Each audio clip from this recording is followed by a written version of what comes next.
Olá a todos, sejam bem-vindos ao podcast Café com História. Eu sou Ana Júlia Pandolfi e hoje falaremos sobre a Constituição de 1824.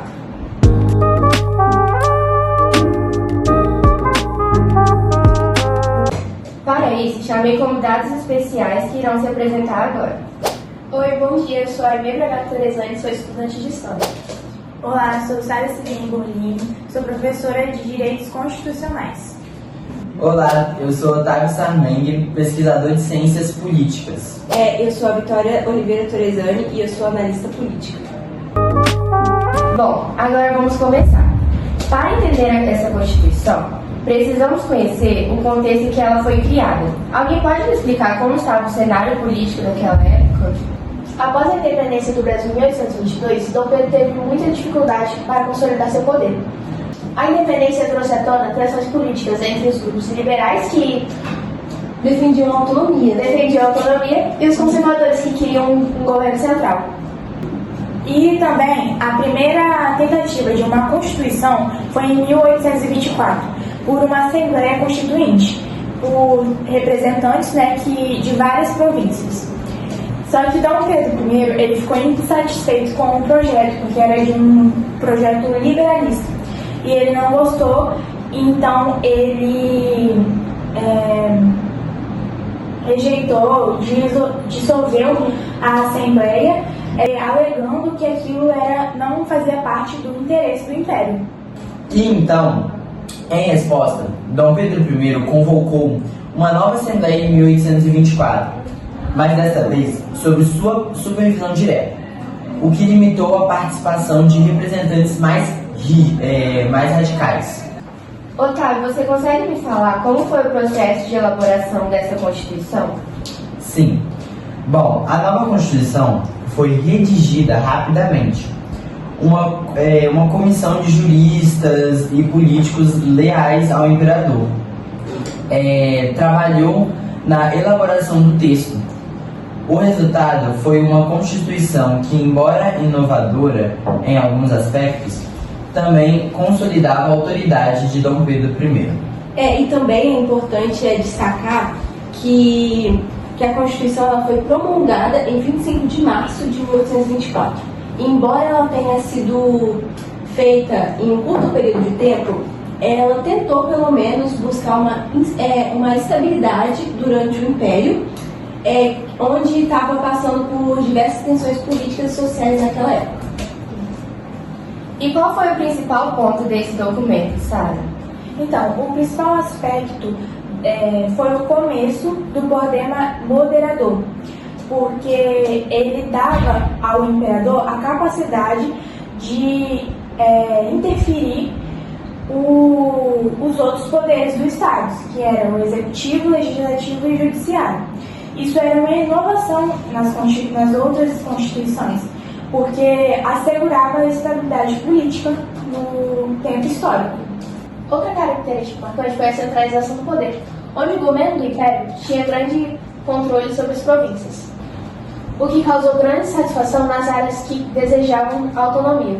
E também vale lembrar que a Constituição ela estabelecia uma relação com o catolicismo, que até então era uma religião oficial do Estado, o que acabava refletindo em uma relação íntima entre a Igreja e o governo, o que acabava tendo um grande impacto profundo na vida política e social do Brasil na época.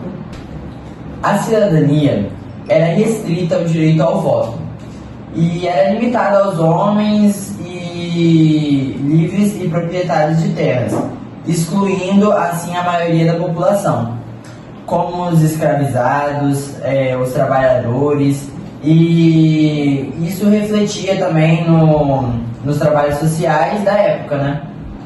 Agora, vamos falar sobre os impactos dessa Constituição. Alguém pode me dizer como essa Constituição afetou o Brasil? Sim.